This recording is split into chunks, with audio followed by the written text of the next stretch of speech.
వాక్యము సజీవమై బలము గలదై రెండంచులు గల ఎటువంటి ఖడ్గము కట్టెను వాడిగా ఉండి ప్రాణాత్మలను కీళ్లను మూలుగును విభజించినంత మట్టుకు దూరుచు హృదయం యొక్క తలంపులను ఆలోచనలను శోధించుచున్నది. ఆమేన్.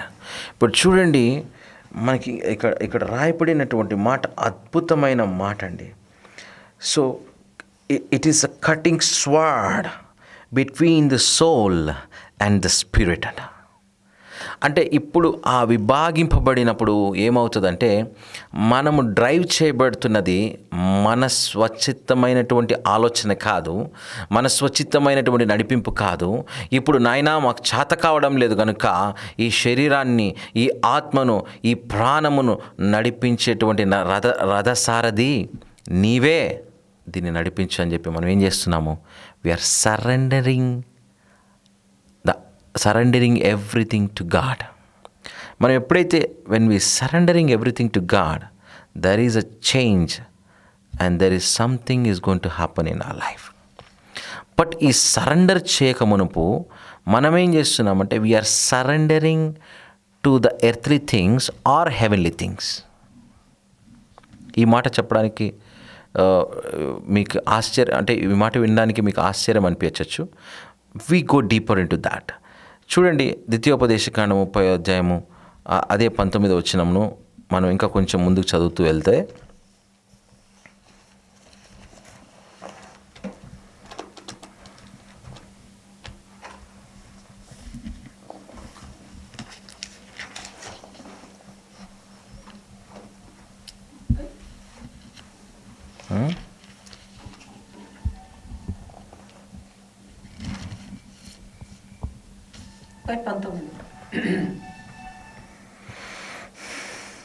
చదవండి. ద్వితీయోపదేశ కాండము 30వ అధ్యాయము 19-20. నేడు జీవమును మరణమును ఆశీర్వాదమును శాపమును నేను నీ ఎదుట ఉంచి భూమి ఆకాశములను మీ మీద సాక్షులుగా పిలుచుచున్నాను. నీ పితరులైన అబ్రహాము, ఇస్సాకు, యాకోబులకు ఆయన ప్రమాణము చేసిన దేశములో మీరు నివసించున్నట్లు యెహోవాయే నీ ప్రాణమునకు నీ దీర్ఘాయుష్యునకు మూలమై ఉన్నాడు.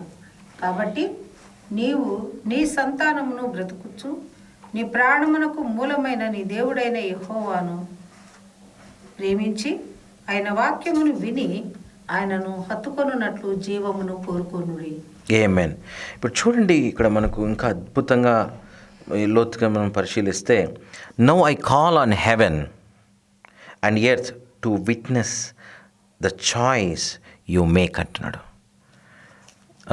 ఇక్కడ ఏమంటున్నాడంటే, now I call on heaven and earth to witness the choice you make. ఇప్పుడు నువ్వు చేసుకుంటున్నటువంటి చాయిస్ ఏమి, దానిలోనికి దేవుడు ఏం చేస్తున్నాడంటే ఒక విట్నెస్ని మీకు తీసుకొని వస్తున్నాడు. ఆ విట్నెస్ ఎవరు?